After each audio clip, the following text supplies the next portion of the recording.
Great. Thank you so much, Yuri. This is Amanda Bergson-Shilcock, and I work as a policy analyst focusing on adult education and immigration issues here at National Skills Coalition. I'm joined today by two outstanding co-presenters. Art Ellison is not only the Director of Adult Education in New Hampshire, but also serves as the Public Policy Chair for the National Council of State Directors of Adult Education. And Reese Stagnolia is joining us from Kentucky, where he serves as Vice President for Adult Education at the Kentucky Council on Post-Secondary Education. We're really pleased to have seen such tremendous interest in today's webinar. More than 900 of you have registered for our discussion, and we really take that as a testament to the urgency of this topic. I'd like to share just a little background first, and then we'll get quickly to the meat of the discussion. We've deliberately structured this as a conversation among the three of us, and we'll be asking you to weigh in throughout the webinar in response to 3 short polls. You'll also have an opportunity, as Yuri mentioned, to ask your own questions by using the chat box in the lower corner of your screen. National Skills Coalition, as many of you know, was founded more than 15 years ago. Our work brings together more than 5,000 organizations and a broader network of 19,000 individuals in support of the vision that you see outlined on this slide. Our members include employers, labor unions, community-based organizations, institutions of higher education, public officials, and individuals in more than 30 states across the United States. Next slide, please. Great. And the mission of the National Skills Coalition, which you can see outlined here, really draws on 3 major areas of activity, each of which are part of today's webinar: organizing, advocating, and communicating. And you, as our members and part of our broader network, are important elements of each of those 3 parts of the strategy. So we look forward to receiving your comments and ideas and input throughout this webinar and also in follow-up to today's conversation. Next slide. Today's webinar is part of a suite of resources that NSC has developed to support the implementation of the Workforce Innovation and Opportunity Act, which of course you'll hear variously referred to as WIOA, the Opportunity Act, or WIOA. Our playbook for creating effective state plans was released last November, and you can see the link to that on the slide here. We just last month released a case study of New Jersey's WIOA planning process, and then this month we have embarked on a series of webinars to examine WIOA planning issues through the lens of various partners, which you can see listed here as part of the webinar series. Next slide, please. So the upcoming deadlines for the WIOA legislation are probably familiar to many of you, but I want to flag one of them, which is obviously the focus of today's webinar. Implementation for WIOA officially begins on July 1st of this year, and a key element of that implementation is the statewide plan, which for the first time must be coordinated across all 4 titles of WIOA. Those titles, just to refresh your memory, are Title I, which focuses on workforce issues, Title II, Adult Education, also known as AFLA, or the Adult Education and Family Literacy Act, Title III, also known as Wagner-Pizer Employment Services, and Title IV, which is Vocational Rehabilitation for People with Disabilities. States are required to submit these unified plans, and you can see the deadline on the slide here. But states also have the option of expanding their unified plan into what is known as a combined plan that includes 1 or more additional federal programs, such as TANF, or welfare, and SNAP, that are known as food stamps. Next slide, please. So without further ado, I'm going to ask my 2 co-presenters to weigh in here as we move to the discussion of the meat of this webinar, which is really, what does Workforce Innovation and Opportunity Act state and local planning mean for adult education? In particular, what does the opportunity to do unified or combined planning across the titles of WIOA mean for adult ed? And Reese, I'd like to ask you to weigh in first, and we'll just make sure that you're unmuted before that happens so that we can hear you. So you are unmuted. Go right ahead. Thanks, Amanda. You know, I really think the question for us is really what are we doing to re-engineer or to transform the nation's adult education system. And as a result of that, I think we have an unprecedented opportunity for relevance as an education system with the new act.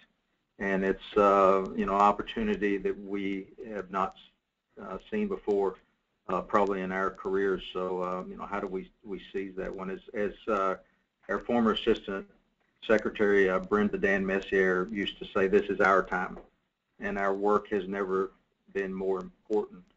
And as part of that, you know, how do we begin to think of our adult education as a system? You know, it's sometimes we tend to think of it as a grant or project, and I think grants and projects come and go, but we're truly a value-added education system. And you know, with the idea around re-engineering or transformative change, I know there with that comes a lot of angst and fear around change. But I'm reminded of Jack Welch, the former CEO of General Electric. I like how he said it best, is when the rate of change on the outside is greater than the rate of change on the inside, the end is near. And so I think we have to be well positioned and willing to think of how we transform our adult education system for alignment with our key and core partners as part of this act. Great. Well, thank you so much, Reese. And Art, we're going to go to you, but we're also going to move to the next slide here. So Yuri, can you advance that?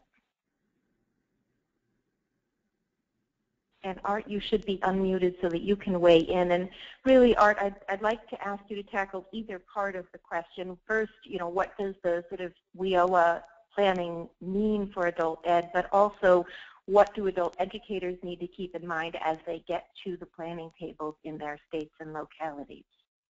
Sure, thank you. I think the opportunity here is to move systems closer together, and in many states they've been there, but it's an opportunity for all of us to look at our clients and put them in a position where they're going to be successful both in an educational perspective but also from an employment perspective. I think that that's where adult educators seem to be coming from as we move on into the unified planning process. We need to fully understand what our partners are doing. They need to fully understand what we're doing. And we need, in terms of adult educators, we need to be sure that the educational components that we've been dealing with are of such a high quality that people who move into employment programs, whether this is being done concurrently or consecutively, have the skills to be successful in today's job market.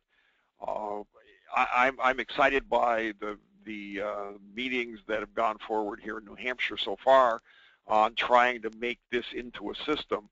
And I think probably the thing that impresses me most about everyone around the table is that they're focused on the needs of the clients. And quite often in this work, we can get focused on the needs of the systems or how the systems work or the needs of other people. But we have to keep it just forefront for all of us that we have people who are in need. They're in need of educational services and employment services, and we have to figure out a way to have a system that is combined in the sense that people can move into, out of, and do both of those at the same time sometimes. But that when they come out, they have both the educational and the employment skills to be successful. Great, and I think you both flagged a couple of really important things. The first is the issue of where states are in the planning process. Some states are well underway. Some states are just getting underway. And the second is adult educators, not only what do they bring to the planning table, but how are they thinking of their role before they even get to the planning table. And I think, Reese, your point about moving beyond thinking of isolated programs or services and really thinking about the big picture of the system is important. And Art, your second point around the importance of remembering the person who's at the end result of why we want these systems to be aligned is also critically important. From National Skills Coalition's perspective, another theme that we've been hearing as we've been talking to states and talking to adult educators is really the importance of making sure that adult education is recognized as a core partner from the very beginning. And we know that some states are having a more inclusive process and others are having a more sort of streamlined process. So we're going to go to the next slide here, and I'm going to ask the audience here to respond to a poll question here about whether you've participated in WIOA planning in your state. You can see the 4 options on your slide here, whether you've participated as part of a one-time event, as part of an ongoing work group or task force in both ways, or whether you have not yet participated in WIOA planning. So we'll take just a minute here for folks to weigh in on this. Again, for those of you who've been on our previous webinars or who've been part of other discussions, you know that some states were pretty fast out of the gate in terms of pulling together work groups last fall or last winter. Other states are really starting to get underway right now. But this will certainly be a period of great intensity over the next few months leading up to that March 2016 deadline for states to submit to the federal government. Okay. So I think we're going to close out the poll right now, and we'll look at the results here. We have, interestingly, a plurality of you have not yet participated in WIOA planning, so that's interesting. And some of you have been quite involved, participating in both ways, some in an ongoing work group or task force, so that's about 1 out of 4 folks on the webinar, and then others as part of a one-time event. I will say that another thing that we've heard from folks has really been the distinction between some WIOA planning that has been more of a broadcast event, that is a state bringing together partners to announce information, versus planning that has been more of a dialogue, where there's been an opportunity for attendees in the planning process to really weigh in meaningful ways. So, Lisi, I'd like to go back to you for the next slide here, and talking about being within planning discussions, what considerations are really important to raise. There's, of course, a whole host of things that from an adult education perspective we might want to be thinking about in these planning discussions, but I'd like to hear you flag 1 or 2 that you think are especially important. Well, I think the key thing to keep in mind is, everywhere we turn, there are countless data points that are sort of serve as a call to action for adult education, whether it's the literacy and numeracy rates in the PIAC study that showed how the United States compares internationally was quite discouraging.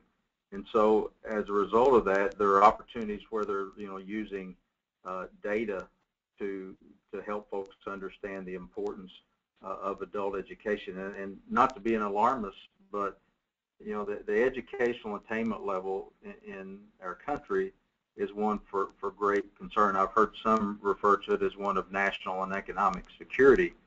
And the reality today is high school equivalency doesn't buy you much in this economy. We know when there's an economic downturn, those individuals that are low skilled are the first out. And then when the economy picks back up, they are the last to re-enter the workforce.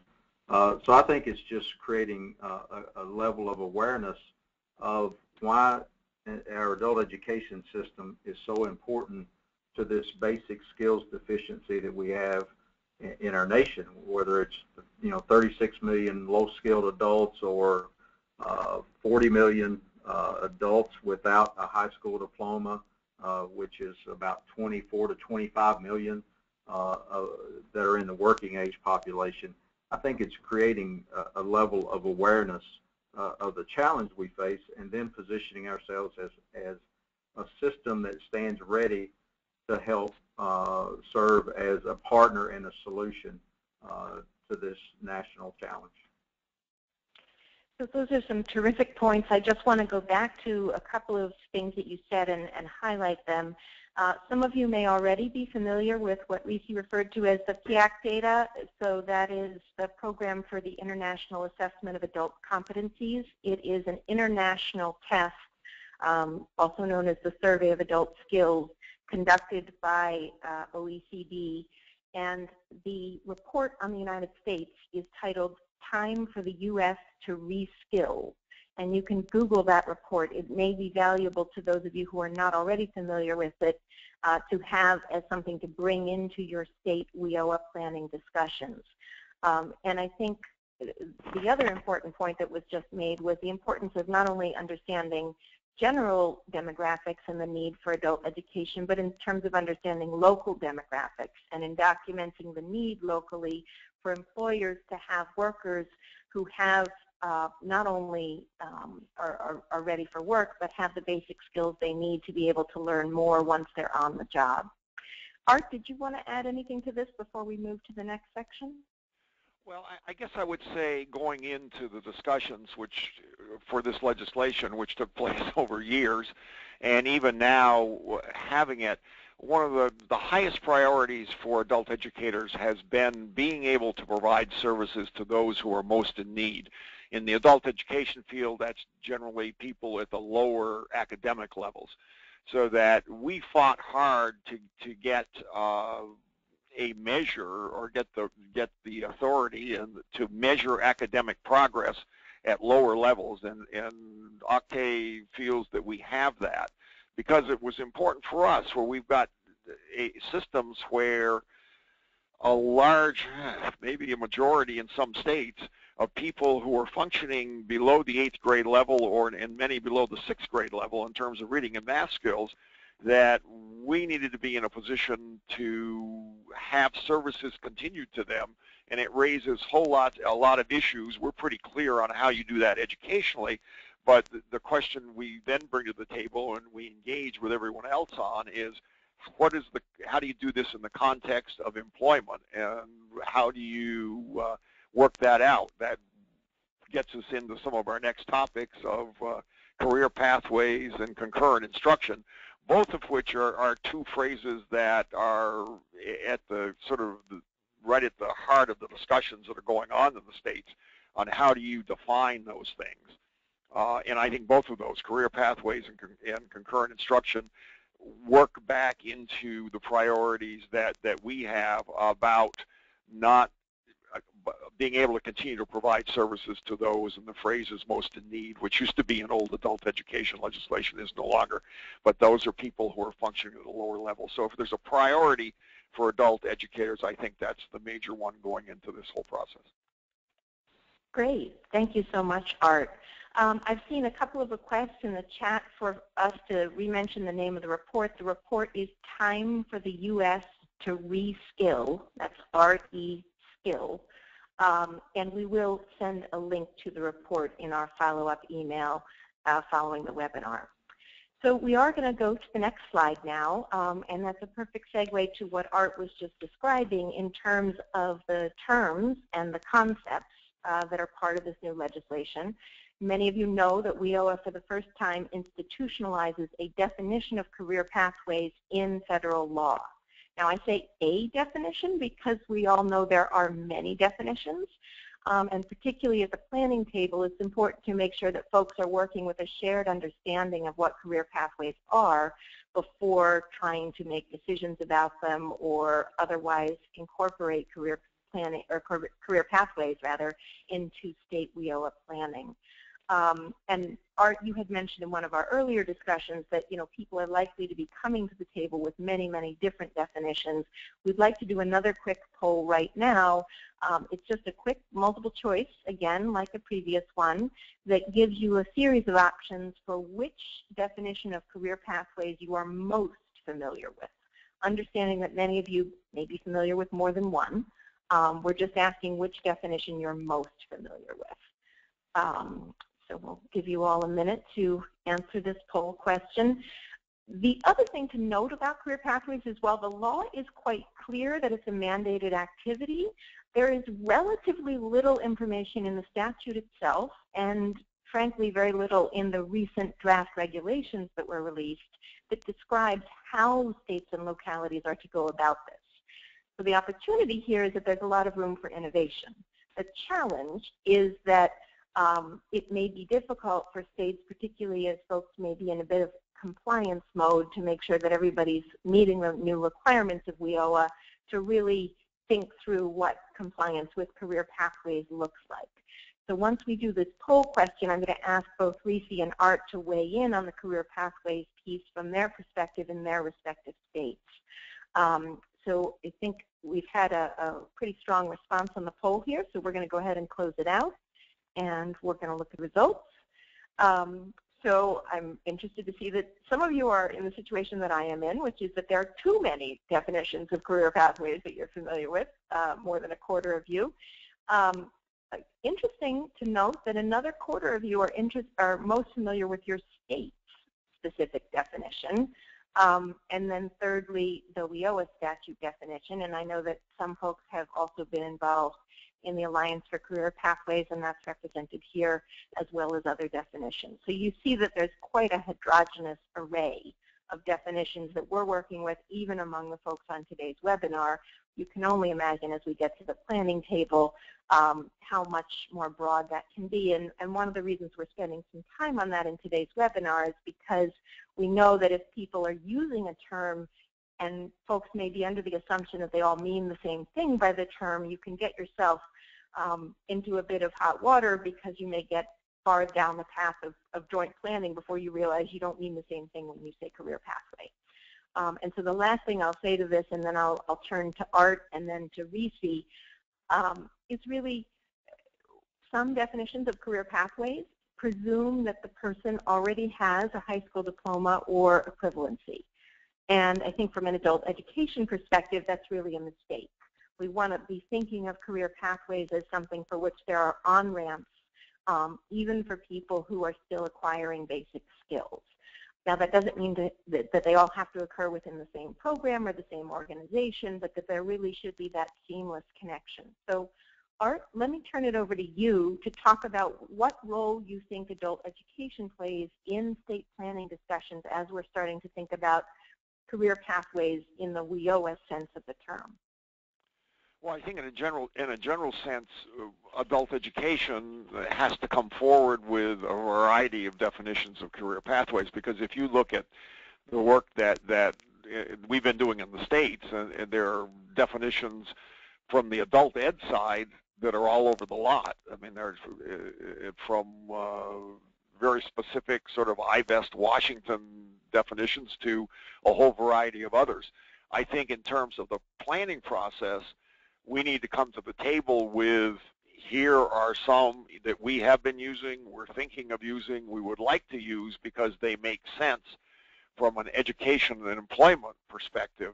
And then those go onto the table, and everybody else, not everyone, but a lot of people are coming in with others. So I think this is one of the most difficult issues that we're going to be dealing with over the next 7 months or so in writing the unified plans, is coming up with a definition of career pathways for each state, which really meets the needs. And once again, I'm going to go back to the clients that we're talking about. So I think I'm happy that this is a major part of this conversation. I have a meeting next week of the Career Pathways Subcommittee for putting together the Unified State Plan, and after 2 meetings, we haven't made a whole lot of progress. So I'm not sure I'm the best person to be giving advice on this. Well, you could certainly be identifying the issues that I think that many of us will be encountering. Reese, would you like to weigh in from your experience in Kentucky on the career pathways front? Sure.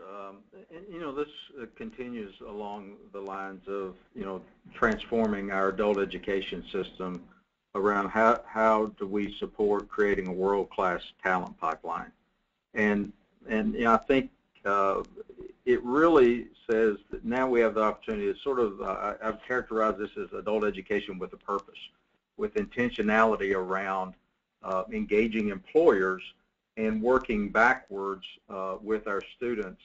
And so as we engage employers at the local level to understand local labor market information and determine the jobs that are available in our communities that pay a family-sustaining wage, and develop programs that are career pathways opportunities for our students, with the key part of that employer engagement is employers that would be willing to say, you know, I have job opportunities at the end for these individuals. So then the students have a real purpose and are driven by knowing that there's an employment opportunity, because there are some communities, I think our students have just lost hope that there's opportunity at the end.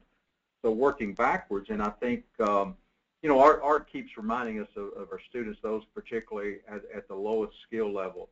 And I think that's a key discussion conversation for adult educators is, you know, I don't believe there's anything about this new act that would say we would leave those students behind.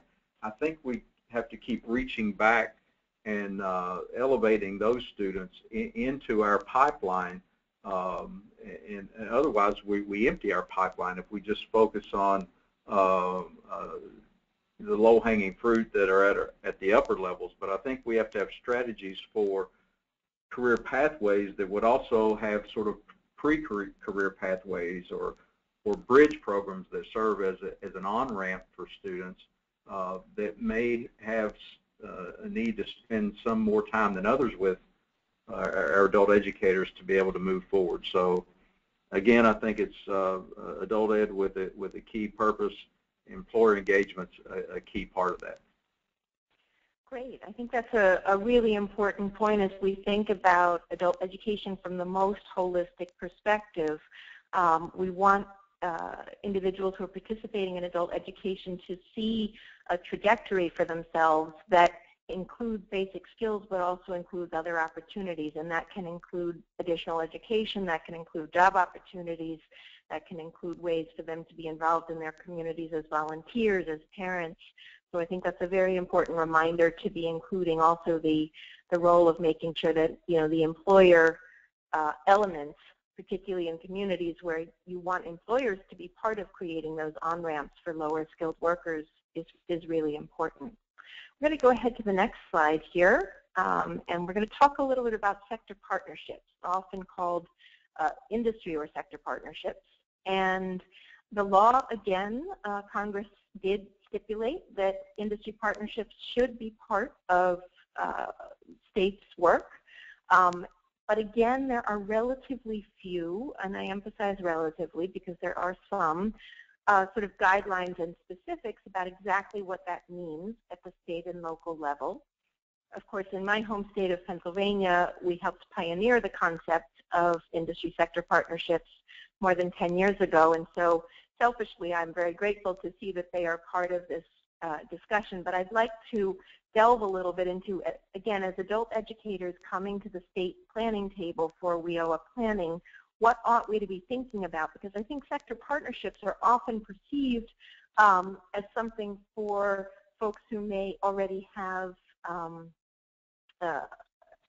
some credentials and already be in the workplace, and adult education programs are certainly serving those people, but we're also serving people who may not yet be in the workplace or may not yet have credentials. So what does adult education need to be thinking about with regard to sector partnerships?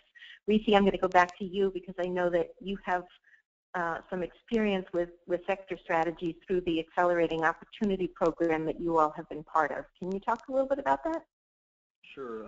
And one of the things that we have had most fortunate experience in Kentucky is our relationships with our key partners, being the Department for Workforce Investment and the Kentucky Community and Technical College System.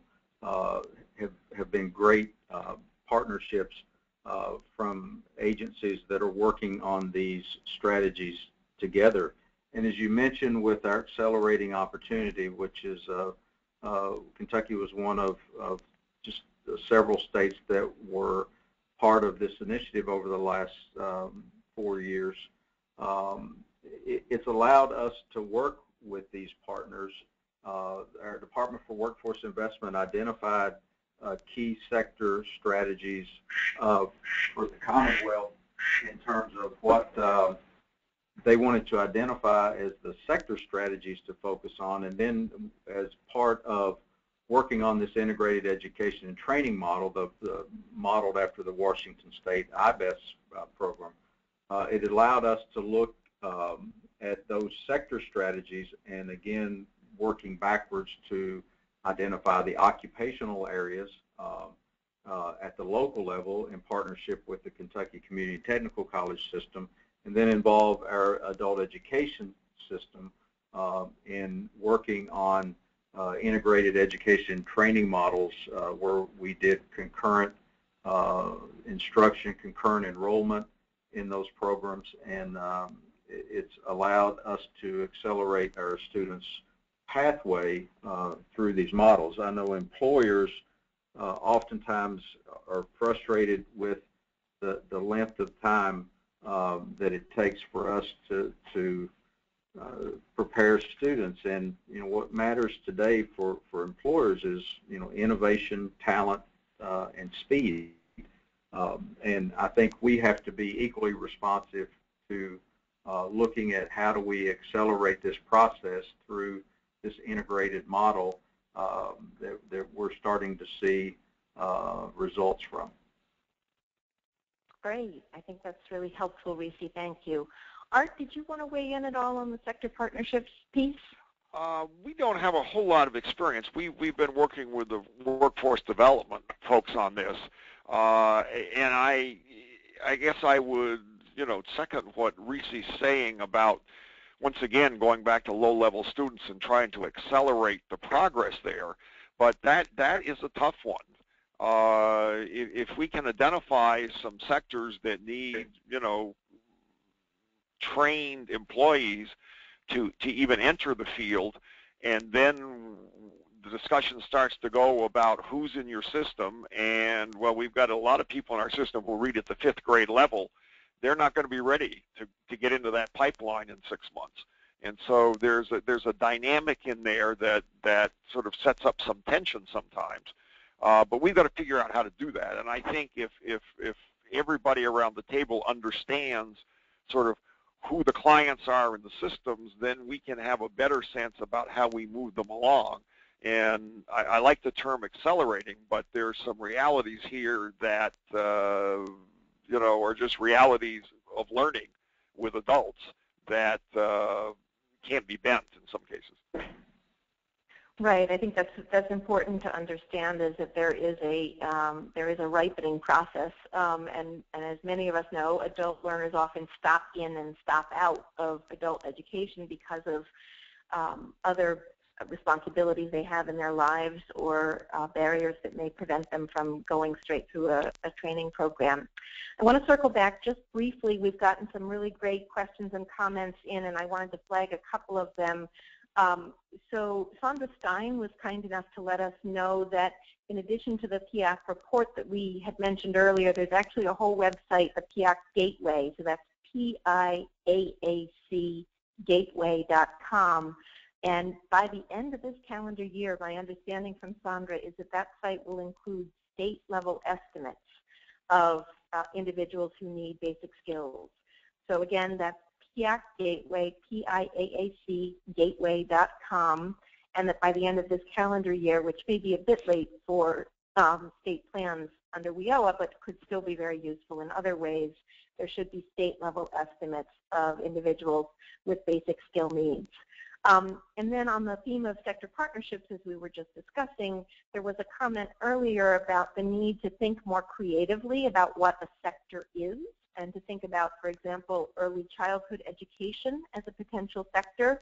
I know that the organization One America out in Washington State, in Seattle, is trying to look at early childhood education as a potential pathway, and I know that Margie McHugh at the Migration Policy Institute has done a lot of work specifically around immigrant and refugee adult learners and early childhood education as a potential pathway for them. So those of you who are particularly interested in that topic may want to follow up on those, and I'm happy to mention those again at the end of the webinar if folks didn't manage to jot down those names. One other thing I wanted to flag, and we will go ahead and move to the next slide now, is just a reminder for all of us here that the adult education system is a bit distinct from the workforce system in that while every community has one-stop centers, which are now rebranded as American Job Centers, adult education is delivered in a really different way in different states. Some states through the Department of Education and then a network of community-based organizations and nonprofits, some states primarily through community colleges, some states through school districts, some states through a mix of all of the above. And I flag that not because many of you on the webinar don't already know that, but just as a reaffirmation for all of us that as we're thinking about WIOA planning, the infrastructure in states differs pretty dramatically when it comes to adult education. So it's not as standardized as the workforce system can be in certain respects. Okay, so we touched on this a little bit before. The terms differ. Sometimes they're called concurrent instruction. WIOA refers to it as integrated education and training. Integrated education and training is a big focus in WIOA. The sort of gold standard model that many of us may be familiar with is the version that was pioneered in Washington State with IBEST. There are other states that have since picked it up. Maryland, I think, has MyBest. Several other states in the Midwest have developed their own versions.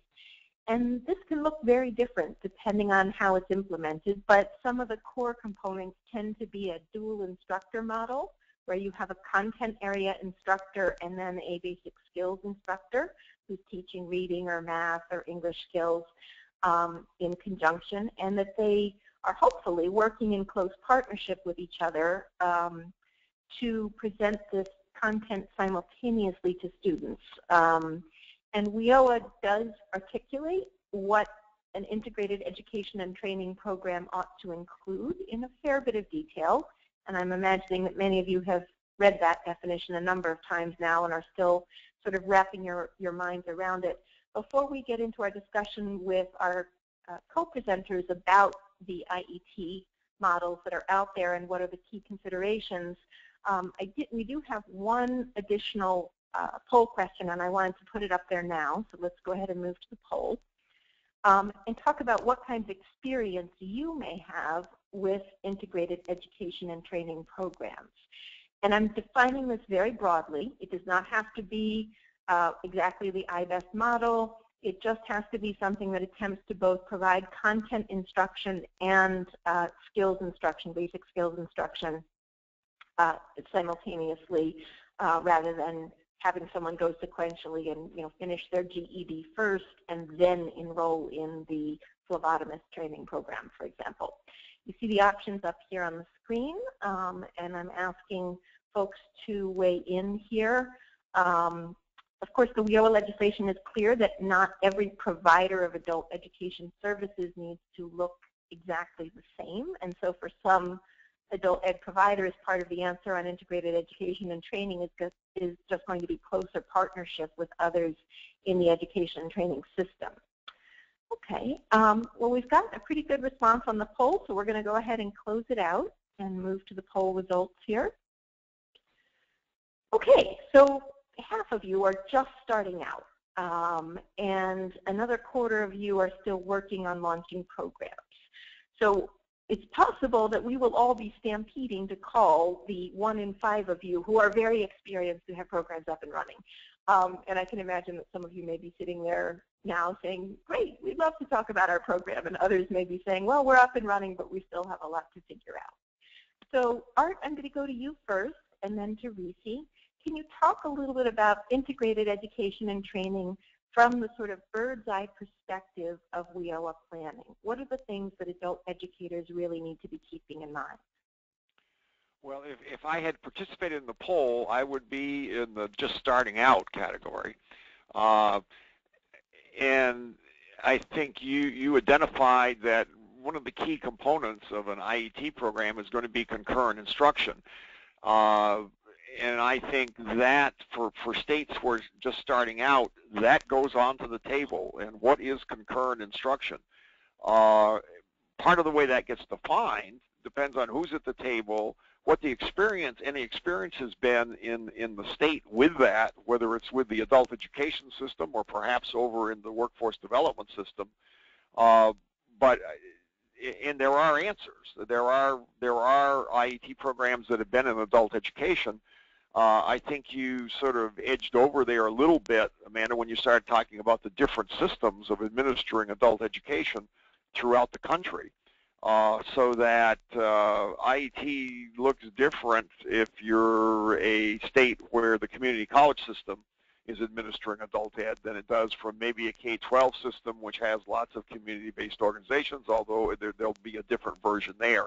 So I guess from the bird's eye view on adult education, we've got a ways to go on this one, and this is going to be an active one of those, I guess, along with career pathway.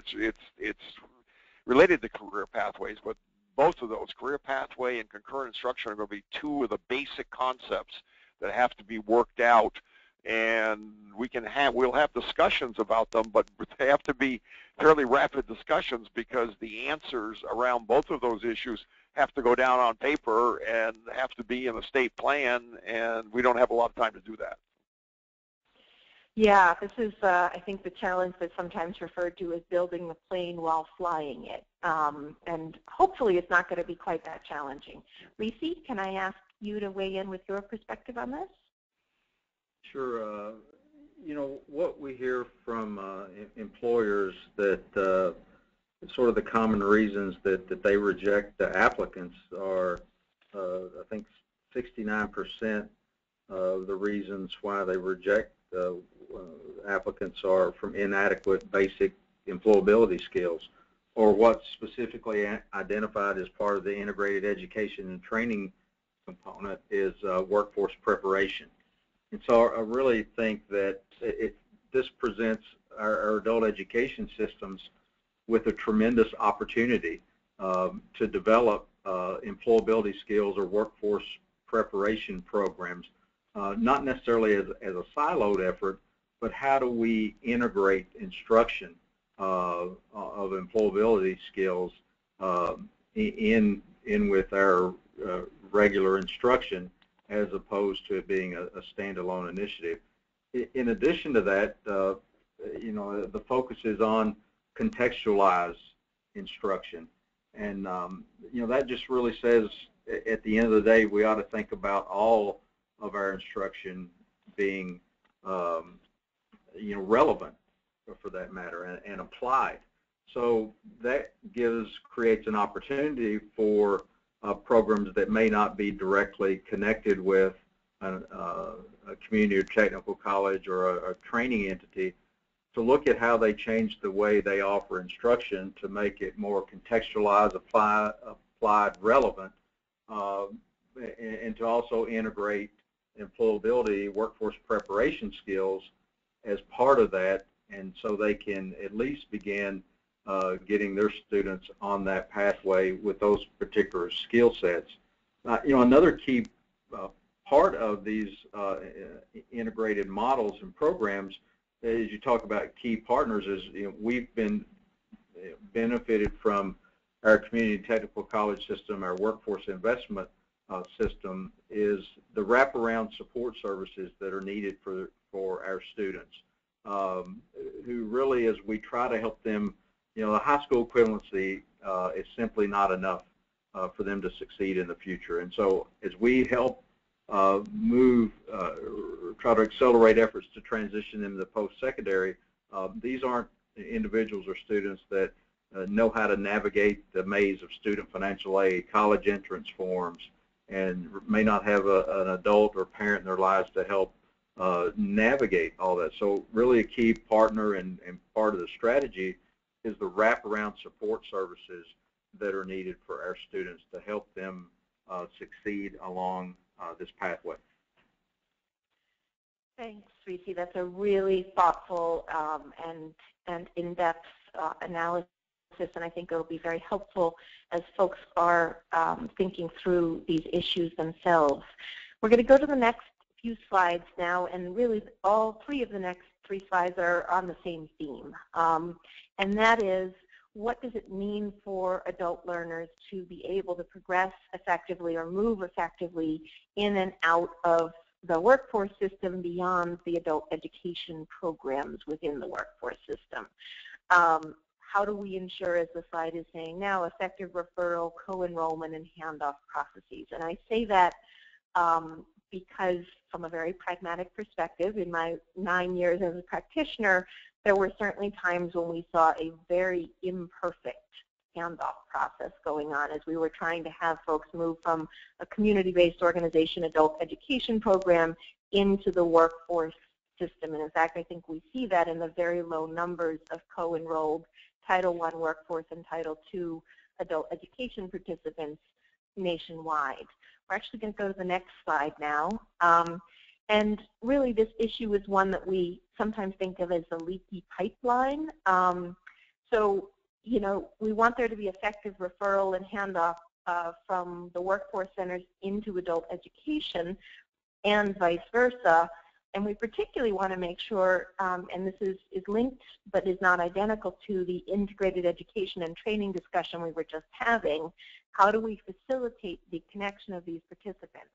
So we're going to go to the next slide here, and then I'm going to ask both Reese and Art to weigh in briefly on this sort of leaky pipeline question and problem. And Reese, I'm going to ask you to start because this slide actually comes from your organization. And if you could just give us a little outline of the slide and your thinking on this. Well, first of all, we've in Kentucky, our K through 12 system has been quite successful in minimizing the leak out of the pipeline that leads to fewer high school dropouts in Kentucky. So that's the good news. The challenge is how do we re-engage these individuals, you know, who aren't compelled to come to our adult education system. So again, you know, how do we make sure that we are relevant along those lines? But you know, we have to think about, you know, in connecting, and again, our partners have been great at our Department for Workforce Investment at the local level and their one-stops, or as they're called in the Kentucky Career Centers. You know, have career coaches that can help these students, and part of that is having state longitudinal data systems in place, as we do in Kentucky, and agencies partnering together. For example, we have, I think, a model with the Kentucky Center for Education and Workforce Statistics that brings the partner agencies with workforce investment and the Department of Education and the Council on Post-Secondary Education together as partners to understand.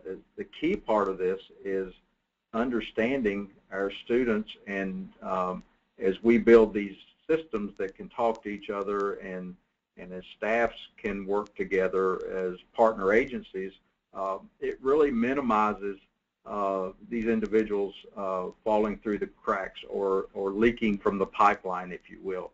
So I think that's really important, and you know, as we work together and develop these partnerships, then our focus is on, you know, as we look at these sector strategies that I mentioned earlier, is how do we identify those and help our students identify those that are family sustaining wage jobs, and help them move from not just a job but towards a good job, better job career as part of that process. Great. Thank you so much. Certainly an issue that I know that all of us are grappling with in our different roles. Art, did you want to add anything briefly on the leaky pipeline question before we get to the next section? Well, I would just comment on the sort of how do we connect the titles, particularly 1 and 2.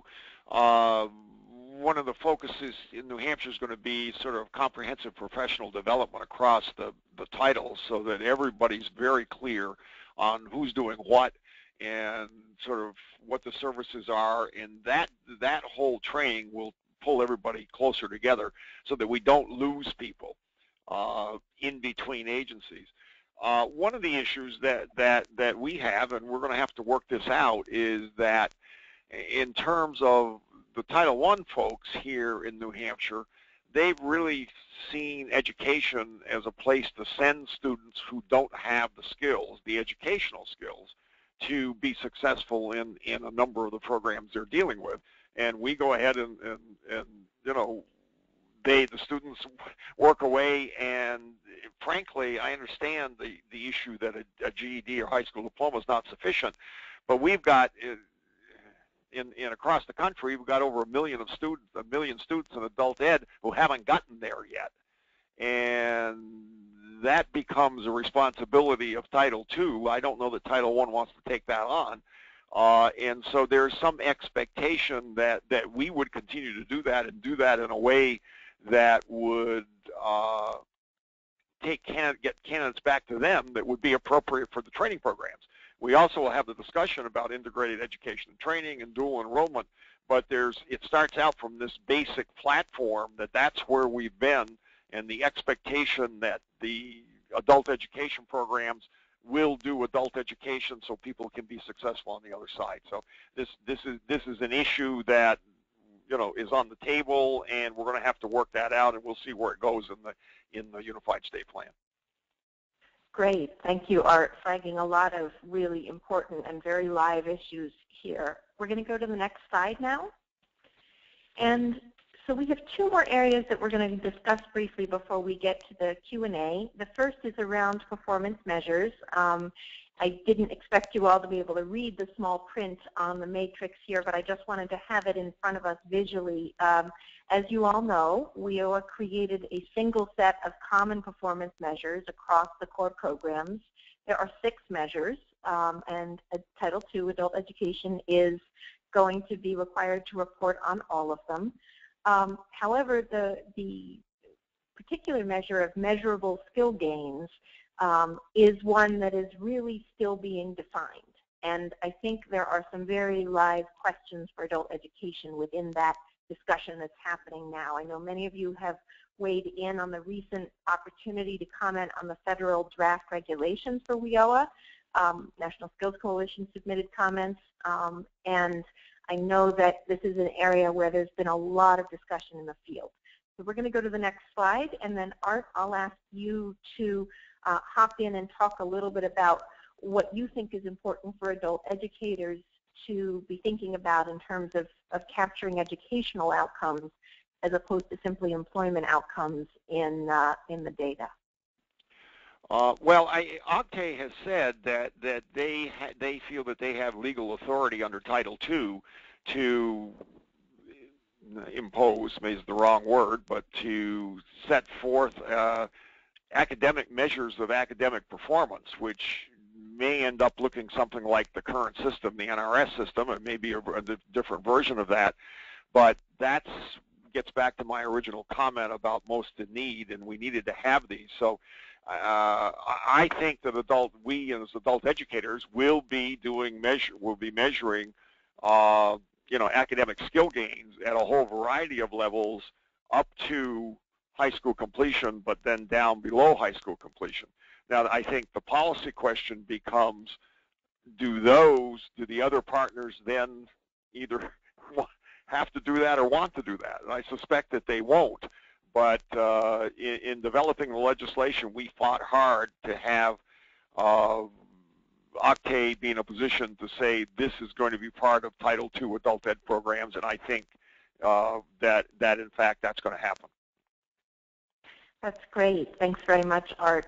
In the interest of time, we're going to move on to the next slide now and talk just a little bit about the fact that in addition, of course, to the state WIOA planning that's going on, there's local planning that's going to need to happen. And if the states are all over the map, the local areas are really all over the map. I know in some states it's very much perceived as let's make sure we have the state plan in place and then think about local implications, whereas other states are thinking about the local implications and hoping to feed that up into the state plans.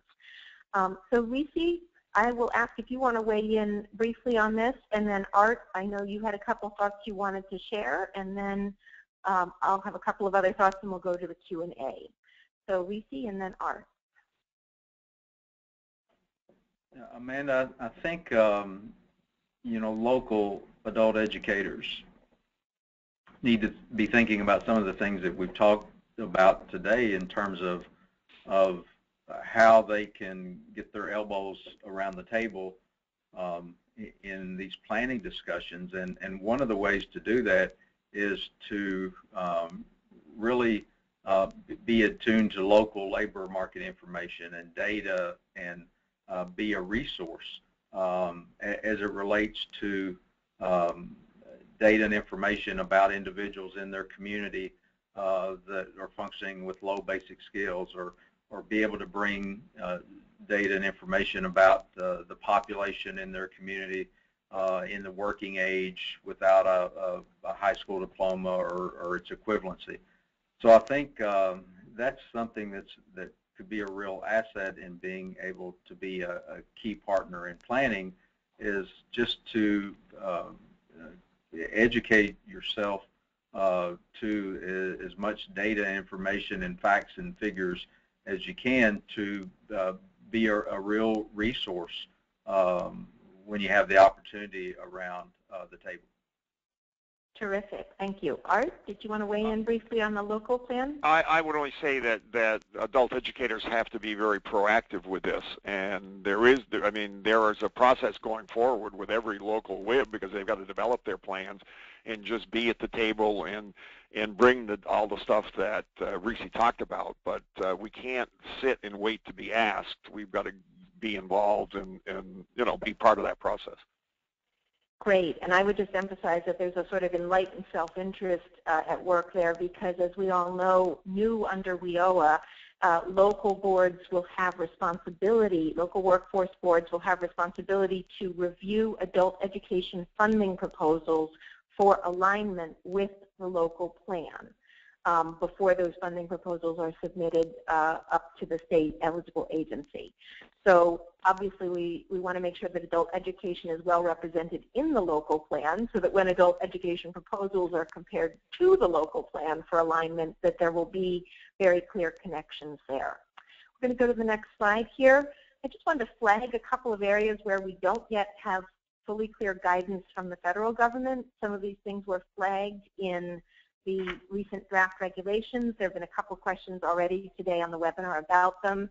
The first is how to calculate outcomes for Title II participants who are not listed in UI wage records. So some programs may not be collecting Social Security numbers. Some participants may not have Social Security numbers. This is not something that has been fully solved. National Skills Coalition has strongly encouraged the Departments of Labor and Education to issue guidance about alternative ways that programs can document outcomes for individuals who may not show up in that way, but that is not yet fully resolved.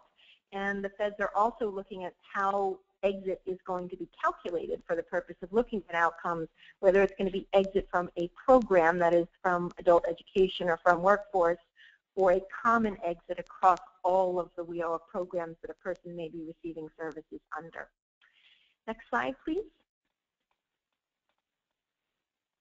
One other area that I wanted to flag, and we're not going to go into depth on this because I want to make sure we have time to go through your questions today, but it's a very important funding opportunity, and in case you hadn't seen it, I wanted to make sure that we emphasized it.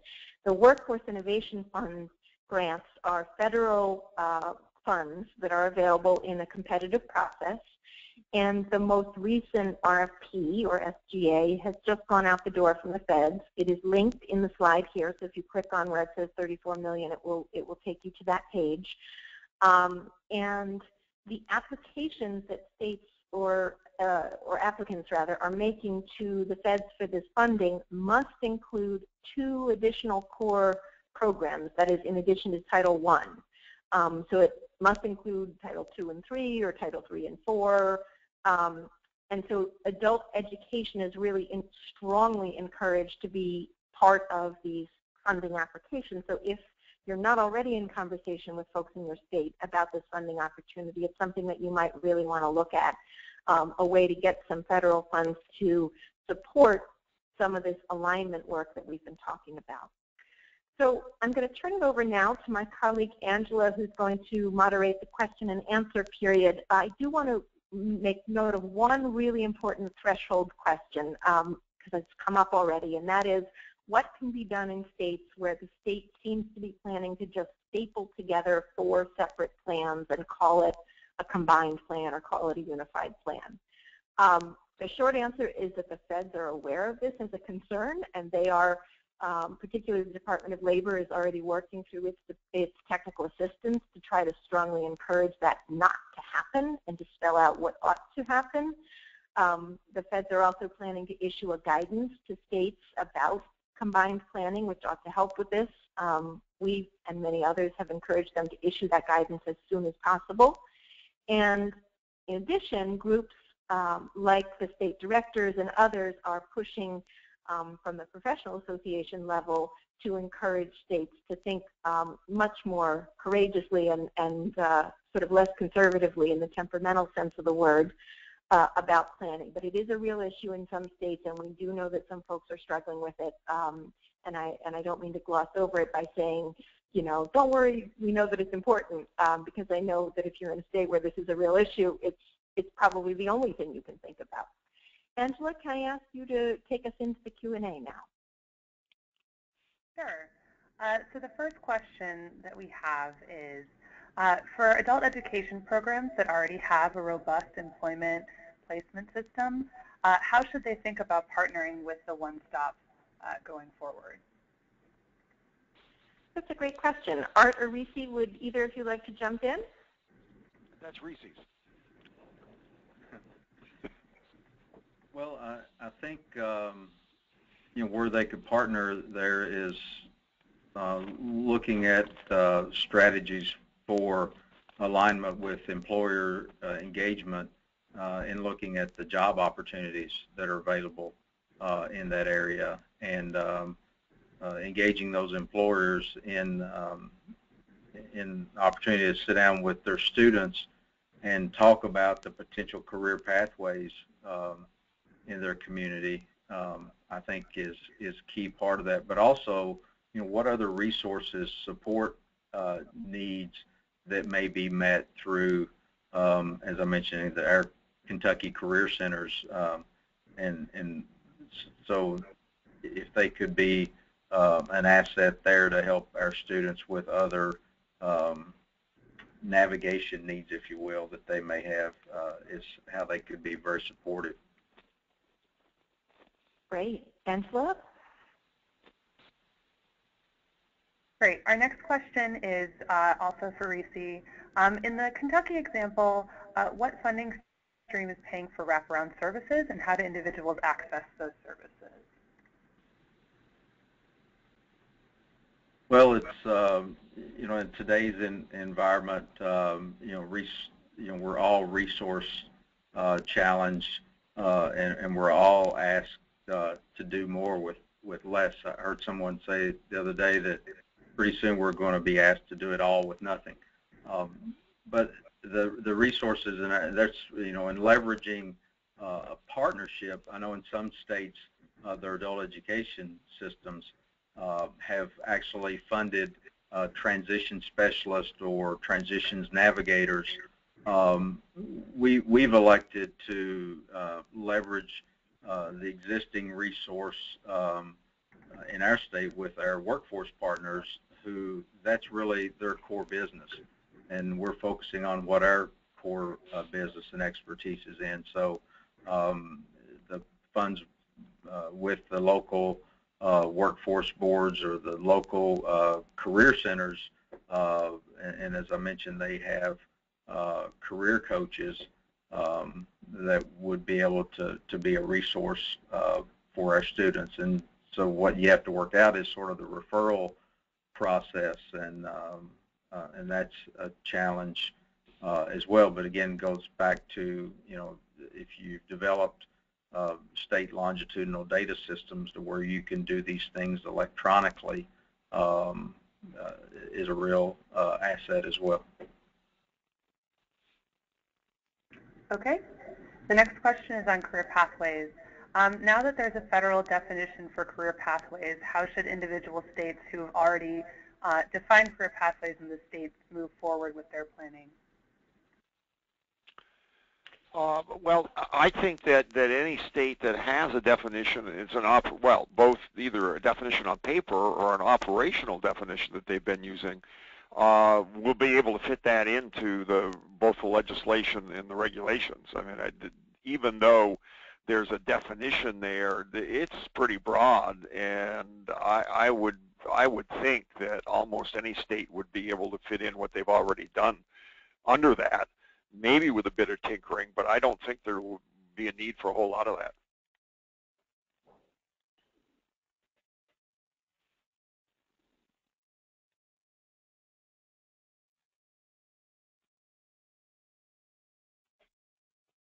Angela, you may be muted. We can't hear you asking the question. So the next question, sorry about that, is on measurable skills gains. So how is the Department of Education defining measurable skills gains leading to a high school equivalent? Are they thinking about micro-credentials such as digital badges, or are they thinking about credentials that are leading to employment? In the discussions that we've had with them so far, it hasn't been either one of those in terms of sort of micro-credentials below high school completion. The discussion has been more around sort of something similar to what we do now, which would be an indication that a person is moving up the academic skill ladder. There's some question about kind of how you measure that, and we've had issues with that in the past, but I have not heard any discussion at all about, credentials being issued below the high school level. It's always been about completing a certain level of, but I don't know, Reese, maybe you've heard more than I have about that. Well, I think we all, as adult educators, understand that the development of assessments that are aligned with OCTA's college and career ready standards are lagging behind, and we're left to administer assessments currently that I'm not sure has great relevance in terms of they may measure educational level gain, but they're not aligned to the new high school equivalency exams or these standards yet. So I think we are all very anxiously awaiting the publishers that have been in that arena to develop newly aligned assessments for our adult education system to use. Great, thank you. So this is for all of the panelists. Could you please discuss some of the funding challenges and opportunities that are associated with implementation of the new law? Reese, go ahead. I think the challenge that we probably don't talk about a lot, but the reality is we talk about the significant population that we have in the nation, whether you identify with 50 million adults without a high school diploma or 24 million adults in the working age. In addition to that, these other studies have said 36 million adults with low basic skills. Those are individuals with, some of them, with a high school diploma that are just functioning at low basic skills. So it gets increasingly challenged as states have dealt with budget cuts with the economic downturn that we're starting to see some encouraging uptick. That I think really presents a challenge for state in terms of funds to support new initiatives. So It's really what I think makes it ever important that we develop relationships with our key partners in states who have some funds to support adult education related initiatives. For example, some states have probably been involved in the SNAP initiative, and which would provide funds to support adult education for those most educationally and economically disadvantaged. So again, I think developing partnerships and relationships in an environment of fewer resources and budget cuts is really important. Great, thank you. So in the interest of time, I'll turn it back over to Amanda to close us out. Great. Well, thank you so much, Angela, and thank you very much, Art and Reese, for your many thoughtful responses on today's webinar. I want to answer a couple of global questions that people had asked. We did mention these at the outset, but I know some folks may have had to step away. You will absolutely be getting a copy of the slides. The slides will have live links in them. I apologize. I should have been more clear when I was talking about the link earlier. The link will be live in the slides that you get in your email. It was not something that you were able to click on directly from the webinar. I have just sent through in the chat box a link to the Workforce Innovation Fund grant announcement, which is from the Department of Labor, Employment and Training Administration. That should be easy for you to access from the link that I just sent, but also you can Google it, and under the DOL ETA funding opportunities page, it should be easy to locate. Folks did ask if a recording of the webinar will be available. It absolutely will be. Folks also asked about a number of specific questions that we were not able to get to today. We will be doing some follow-ups, so you may have an opportunity to get some additional information from us. And we have heard loud and clear that there's a lot of interest in braided funding. So I'm noting that. We don't currently have a webinar plan to talk about braided funding specifically, but in terms of blending different federal funding streams together, federal and state and private foundation funding streams together to support this work, I know it's a topic of great interest to a lot of people. The last couple of slides you just saw click past you. We have a 2-page fact sheet that we put out regarding adult education and combined planning. It's on our website. It's also linked here. So when you get the slides, you can easily click on it. And we encourage feedback. So if you have thoughts on today's webinar or on other issues, there'll be a short survey that pops up as you leave the webinar today. We would greatly appreciate you taking just 90 seconds or so to complete it. It's only a handful of questions. And we look forward, hopefully, to having you join us for other webinars in the Align by Design series. Thank you all so much.